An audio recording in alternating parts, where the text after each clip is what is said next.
They looked at the most successful men and women of the world, and they found that they had like 7, 8 things in common. And one of the things they all had in common was a routine. Failing to prepare was preparing to fail.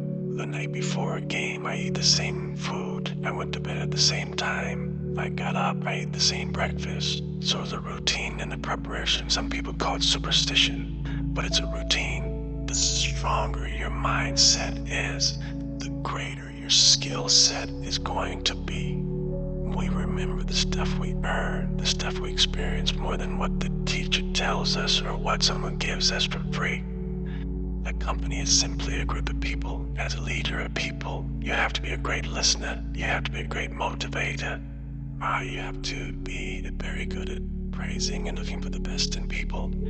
You think Warren Buffett reading just to be reading. The majority of you are poor because you read poor stuff.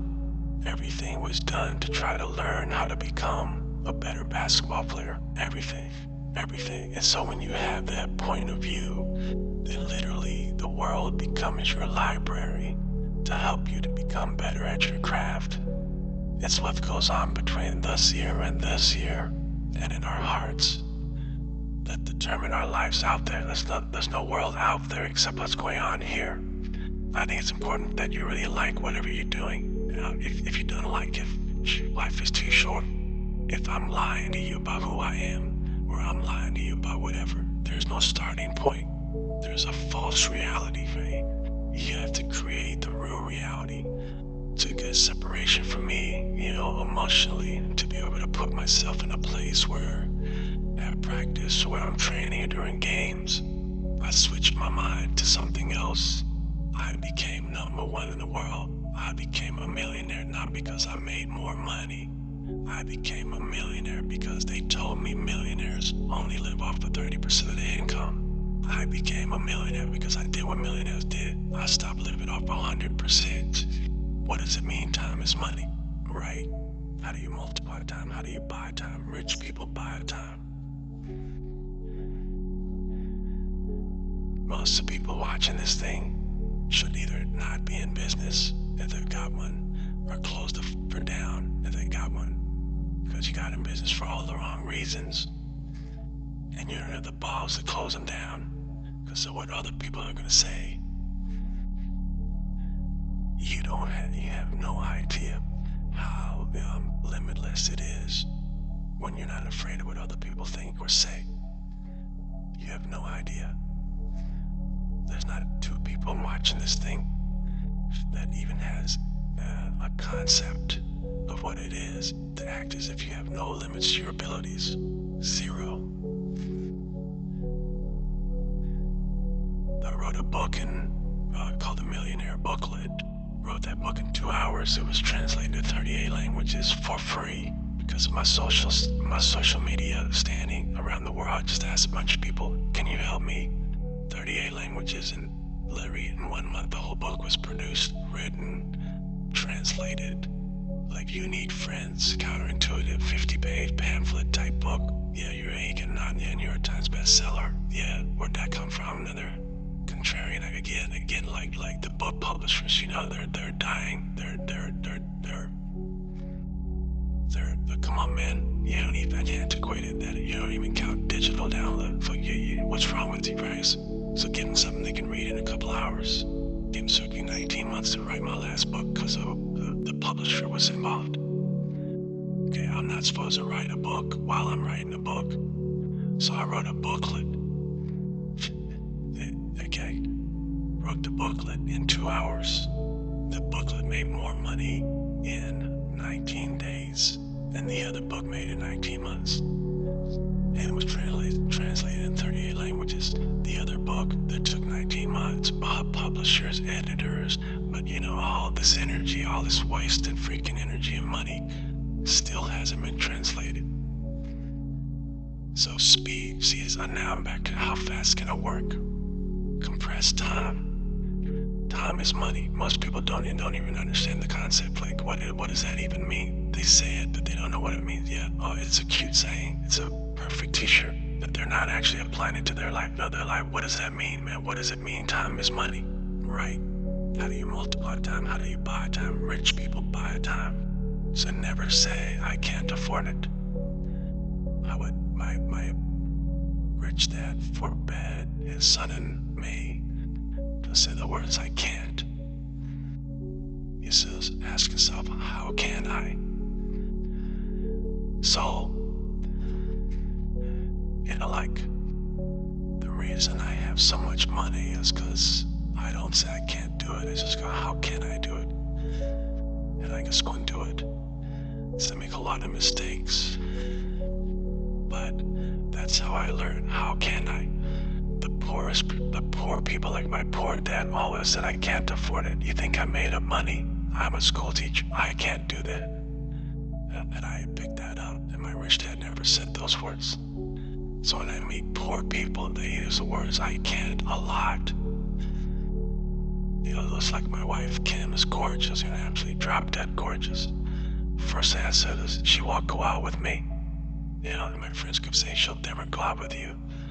But I said, well, if I live that stop me, she never will. So I asked her out for 6 months. And so, do that mean it? It's what goes on between this year and this year, and in our hearts, that determine our lives out there. There's no world out there except what's going on here. So the people that say I can't afford it, I can't do this, I can't get to college, the rich are evil, I choose not to participate in that. And that's one thing people could change today, right now, is that dialogue in their head. Stop saying the word can't. I can't, right? So how can I, especially as in I can't afford it, how can I afford that? Because that opens them up to looking at it as an investment to a greater future. Right? Like when I borrowed $300 million, I couldn't do it until I went to ask. And I got turned down so many times. I said, and every time I show the bank of my financials and they go, sorry. I said, look, do me a favor. Why did you turn me down? And he told me, this is how the numbers are out here. So if I get these numbers fixed, can I come see you again? He goes, sure. And he turned me down again, but I had to then go back and I make sure the numbers were real and fix it. So it's called rejection. Same as my wife rejected me for 6 months. It's just a matter of personal willpower, which is spiritual. Just saying, if they can do it, I can do it. And how can I? And I think it's you once said, words become flesh. Yep, you think word what you're reading just to be reading. The majority of you are poor because you read poor stuff. You watch poor stuff. You on Instagram watching fights.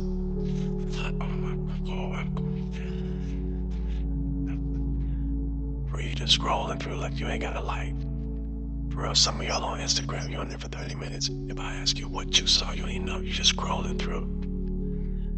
That's a poverty mindset.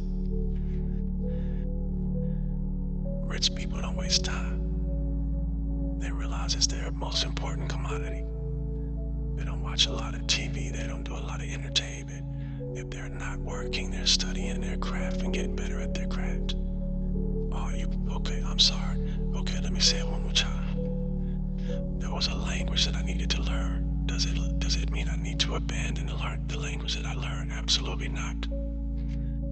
Does it mean I need to put on a shirt and tie? Listen to me. When I do corporate, I promise you, if I look like that, I probably don't look this good. Sometimes I got on a short and a t-shirt. In corporate, why? Because I don't need to necessarily conform. They're not asking me to come to dress up. But I'm so good at what I do, they don't even require a suit. Are you hearing what I'm saying? Some of us don't want to wear a suit, but you're not on that level though. Or you want to wear a suit and act as if your suit is going to compensate for what you're inferior at. Your suit don't make your language sweet. For some of you wear suits because you think like you're going to impress somebody with a suit and you might get in the door, but sooner or later they're going to find out who you are. So I need you to stop having the poverty mindset. So when I quit my job to be an entrepreneur, my mom was like, well, what are you doing? I was like, I'm quitting. And my mom was like, don't you dare quit. You're going to embarrass me. You got a wife and kids. Does you two have insurance? does YouTube have a 401k? And I was like, yo, Ma, I ain't trying to be funny and I ain't trying to be disrespectful. I love you. But you can't teach me how to be a millionaire because you're not one. You come from the working class and I'm not mad at you, Ma. We wouldn't be where we are without you, but you told me that every generation is supposed to get better. So I'll take your values, but I won't take your work ethic. Because rich people don't work, they think that the working class will never get rich. It wasn't designed. Right, okay. Let's assume this country became a wealthy country because they had employees they didn't have to pay. That's not like a rocket science.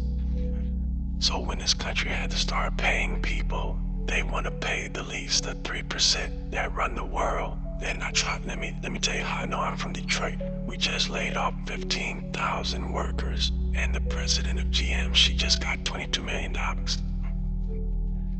We got $22 million to give one person when we laid off 15,000 people, and we took their health care that's already paid for. No disrespect to nobody, and I ain't playing no victim because I'm not a victim.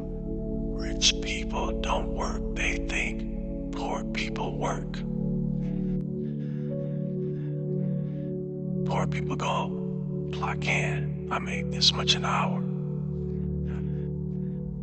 Rich people go, I put them to work, and I make this much an hour. See, what happens is you're working for you and your family, one. They got 40 of you working at one time. So they're giving you 20%, and then they're keeping the 80% off for 15,000 people. That's enough to cap $22 million. So what you have to decide is, are you going to keep in the 99%, or are you ready to be a part of the 1%? Because it doesn't make a difference where you come from, high school dropout. It doesn't make a difference where you come from, GED. It doesn't make a difference where you come from, sleeping in abandoned buildings. It doesn't make a difference where you come from, a 17-year-old mom that got pregnant. It doesn't make a difference where you come from, south side of Chicago. It doesn't make a difference where you come from, pretty much raised in Detroit. It doesn't make a difference where you come from, took 12 years to get a 4-year degree. It doesn't make a difference. We know what makes a difference. What makes a difference is when you become a 99% over 1%. And when I started thinking like, acting like, and behaving like a 1%er, everything changed. Is that clear? I'm here to talk about success. The first rule of success is to have a vision. You see, if you don't have a vision of where you go, and if you don't have a goal of where you go, you drift around and you never end up anywhere. I mean, as you know, I was born in 1947 in Austria after the Second World War. So I was very fortunate that I stumbled onto my vision. And I didn't really like Austria when I grew up. I couldn't wait to get out of there. I couldn't see myself becoming a farmer or a worker in a factory or anything like that. Even though my parents wanted me to stay there and have a normal life. But that was their vision, not mine. My vision was totally different. I felt that I was born for something special, for something unique, for something big. Then one day I went to school. I remember I was 11 years old. And they showed a documentary about America. And there they showed in this documentary the huge skyscrapers, the high rises, the huge bridges, the 6-lane freeways, and all of this stuff. And I said to myself, that's where I want to be. I don't want to be around here with these little farmhouses and these little buildings. I want to be in America. One day after school, I walked by a store in Graz. So I went inside and I looked around, and then I saw a magazine. It's a Bobby Billy magazine that had Reg Park on the cover. Reg Park was then a 3-time Mr. Universe, and you never end up anywhere. As you know, I was born in 1947 in Austria after the Second World War. So I was very fortunate that I stumbled onto my vision. And I didn't really like Austria when I grew up. I couldn't wait to get out of there. I couldn't see myself becoming a farmer or worker in a factory or anything like that. Even though my parents wanted me to stay there and have a normal life. But that was their vision, not mine. My vision was totally different. I felt that I was born for something special, for something unique, for something big. Then one day I went to school. I remember I was 11 years old. And they showed a documentary about America. And there they showed in this documentary the huge skyscrapers, the high rises, the huge bridges, the 6-lane freeways. And all of this stuff, and I said to myself, that's where I want to be. I don't want to be around here with these little farmhouses and these little buildings. I want to be in America. One day after school, I walked by a store in Graz. So I went inside and I looked around, and I saw a magazine. It's a bodybuilding magazine that had Reg Park on the cover. Reg Park was then a 3-time Mr. Universe. And I saw him on a big screen as Hercules. So I read that and I said to myself, wow, this is the blueprint for my life. This is exactly what I want to do. I want to become a bodybuilding champion just like Reg Park. I want to get into movies just like Reg Park. And I want to make millions of dollars and be rich and famous just like Reg Park. You know how great it felt that I knew where I was going. Imagine the majority of people don't know where they're going. I knew where I was going, that I'm going to become this bodybuilding champion just like him. So it was just a question of how do you do it. I was so relieved, because when you have a goal, when you have a vision, everything becomes easy. So people always ask me, when they saw me in the gym in the pumping iron days, they say, why is it that you're working out so hard? 5 hours a day, 6 hours a day, and you have always a smile on your face. And I told people all the time, I said, because to me, I'm shooting for a goal in front of Mr. Universe title. So every rep that I do gets me closer to accomplishing that goal, to make this goal, this vision, turn into reality. Every single set that I do, every repetition, every weight that I lift will get me a step closer to turn this goal into reality. So I couldn't wait to do another 500-pound squat. I couldn't wait to do another 500-pound bench press. I couldn't wait to do another 2,000 reps of sit-ups. I couldn't wait for the next exercise. At the age of 20, I went to London and I won the Mr. Universe contest as the youngest Mr. Universe ever. And it was because I had a goal. So let me tell you something, visualizing a goal and going after it makes it fun. You got to have a purpose no matter what you do in life. You got to have a purpose.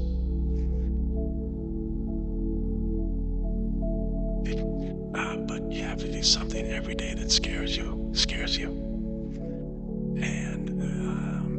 And that's a takeoff from Helen Keller, who said, or not said, she was deaf, dumb, but everything, she couldn't do anything. And she said every day she did something to scare herself. Well, if you and I had all those afflictions, just getting out of bed would be scary enough. And so I decided that one of the differentiations between the people that got the most out of the week-long seminar and the year-long free mentoring for me is people that really press themselves hard. So I translated that into, they've got to do something enlisted. What they did to scare themselves every single day. Is that the essence of really what you do? Is getting people to take more risk or to get out of their comfort zones, and then the wealth comes later. It's not just out of their comfort zones. It's the change of reality. Okay, your reality is different than my reality. And, your followers' realities are all different. It's a change of reality. And to make yourself accountable, that's not just getting outside your comfort zone, make yourself accountable. Okay, not just not accountable to somebody else, accountable to you, me, yourself, because that's the ultimately that's the only person you should be accountable to, is yourself. And we grow up, in my judgment, wrongly, that we don't hold ourselves accountable enough. We just don't. We've learned to come up with reasons why we can't do this, reasons why it's okay not to do this, reasons why you didn't follow up on time, reasons why I told the guy get back to him by Wednesday, it's now Friday. Oh, it's the weekend, and I'll get back to him on Monday. And life has gotten simpler now with the internet and with email and the things where the communication is almost instant. You think it should be easier, but it's not. I use the analogy. 25, 30 years ago, you're going to buy a $100 million company. Your due diligence would be 3, 4, 5 weeks, and it'd take you 3, 4, 5 weeks to close the deal. Okay, a month and a half, 6 to 8 weeks. With the internet, it should take less time because the information is instantaneous. It takes us twice as long to close a deal now. Twice as long. There's no reason for that. Things haven't gotten twice as complicated. But somebody has to put their name on the line. Somebody wants to push off the accountability. Somebody would rather have Brian sign off on it. So I go home early on a Thursday, knowing you're going to come in early on a Monday, and your signature will be on the document instead of mine, because I don't want to be accountable. And so the kids today have this need.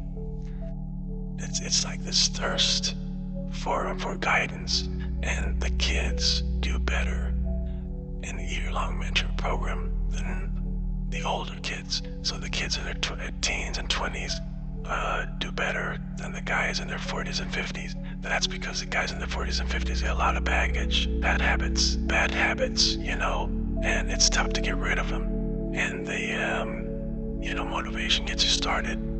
Good habits keep you going. Most people just have piss poor habits. And, I've had these same habits for about 50 years now. Okay, about 50 years. And I don't even think about it. I mean, it's just like brushing my teeth, taking a shower. I just do it. And in one of the other interviews that I did with you, I said when I do feel wimpish, which isn't too often, I just say, come on, and I just go out and do it. And I do that about my entire life, everything about it. And I know that if I hadn't built up these habits 20, 30 years ago, at age 70, I certainly wouldn't be doing this. I don't fail very often. I do fail. You're pretty open about all the failures. Yeah, I'm not ashamed of them, right? That's what's made me who I am. You said failure is just testing. Correct. It's just testing. And I don't know I'm quick to pull the trigger two ways. I'm quick to pull the trigger and trying something. And I'm quick to pull the trigger and closing something.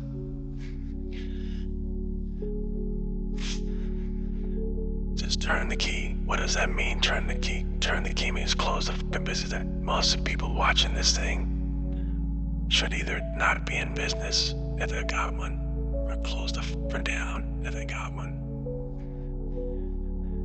Because you got in business for all the wrong reasons. And you don't have the balls to closing down because of what other people are going to say. You have no idea how limitless it is when you're not afraid of what other people think or say. You have no idea. There's not two people watching this thing that even has a concept of what it is. to act as if you have no limits to your abilities. Zero.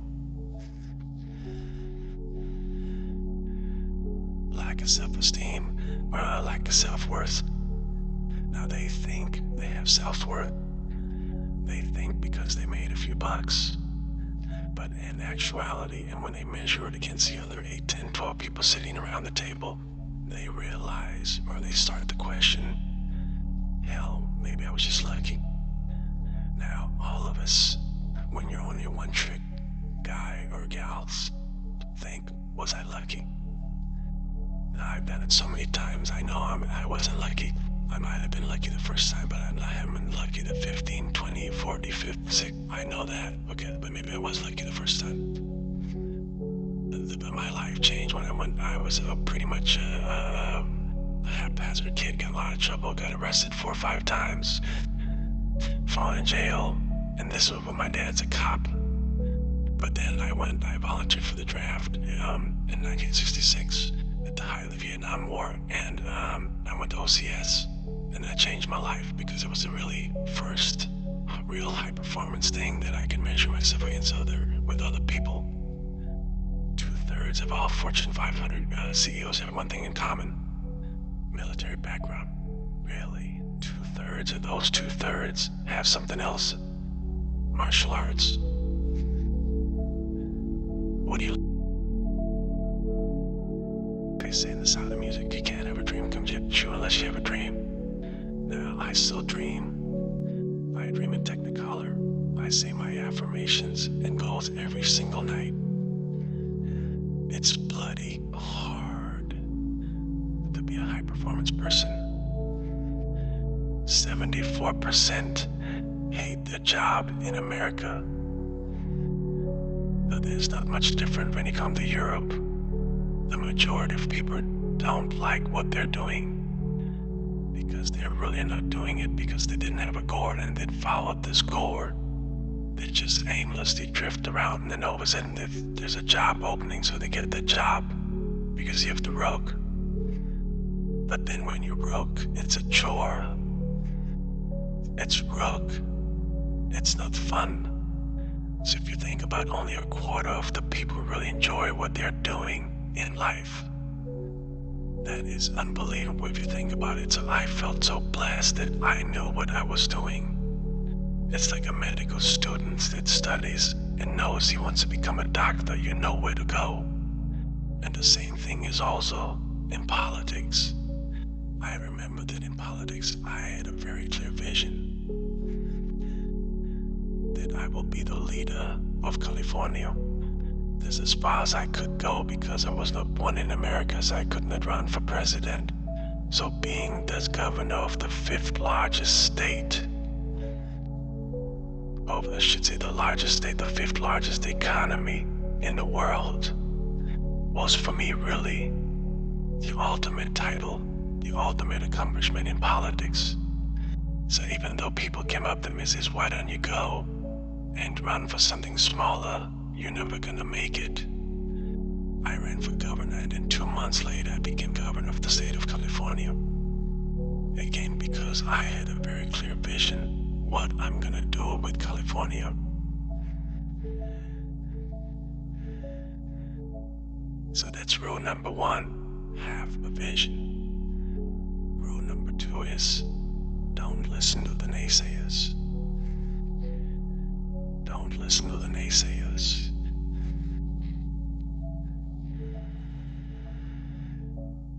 Everything I ever did, the thing that I heard out of people's mouth was, that's impossible. That can't be done. Or no.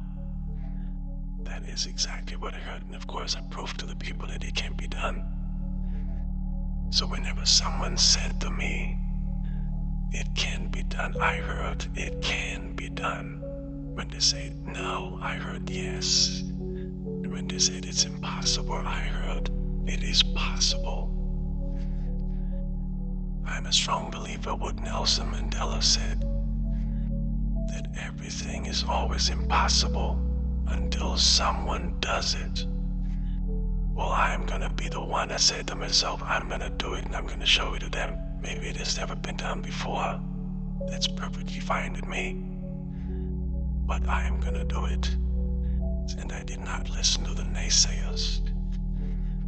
Success means different things to different people.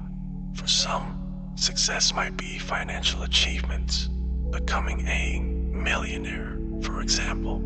For some, it might mean accolades. For sportsmen, it may mean trophies, championships, or medals. For some, being successful might simply mean achieving a state of wellness, health, or happiness. Whatever it means to you, take note of these 10 habits of all successful people. They apply to any area and any meaning of success. Number 1, they set goals. You've probably never met a successful person who doesn't set goals, because the chances of you finding what you want without a clear target to move forward are right around 0. If you don't know where you're going, you will end up someplace you didn't plan to be. Setting goals should be the number 1 priority for anyone seeking success. Define exactly what it is you want, your end goal. Break down exactly what is required to get there. Mini goals. Make sure your why, your reason for doing what you must do, is strong. So when you hit those roadblocks, when things go wrong as they always do, you have the strength and purpose to keep going. Number 2, they take responsibility for their life. Another key attribute of all successful people is they take complete responsibility for the success and the failures in their life. Unlike the majority, they never play the victim role. If something doesn't work out, they don't blame others. They learn the lesson, learn one more way not to do something, and move on quickly.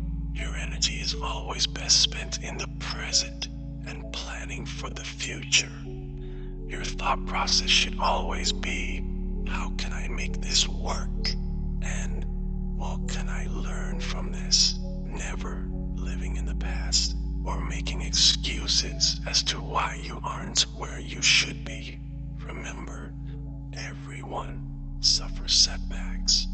Everyone has the opportunity to either blame others and circumstances or to focus on moving on and creating a better future.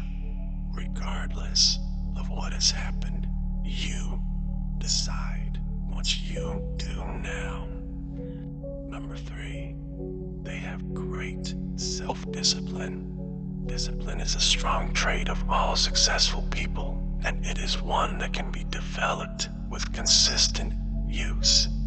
Anyone that works from home or unsupervised knows the importance of self-discipline. When you are alone, will you choose to go through social media, watch cat videos on YouTube, or do something that will be beneficial for your future?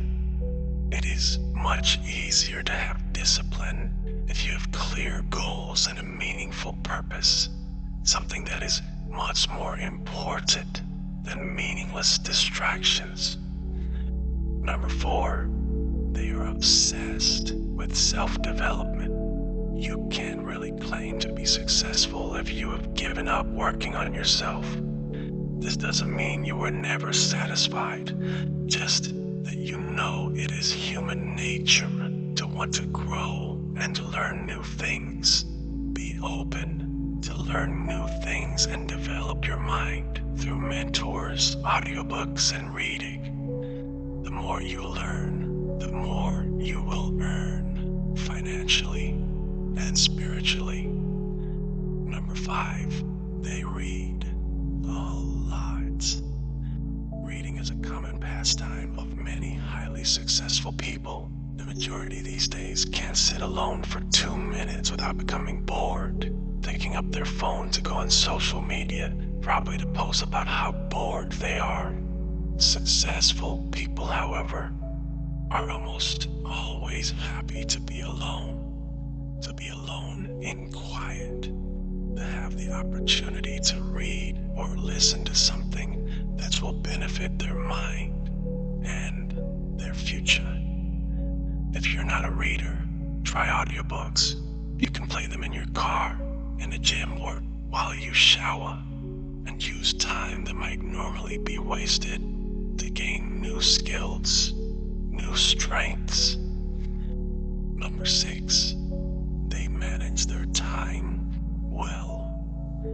Time management is essential to success. Unsuccessful people usually get stressed and overwhelmed when there are too many tasks on their to-do list. Successful people are rarely phased.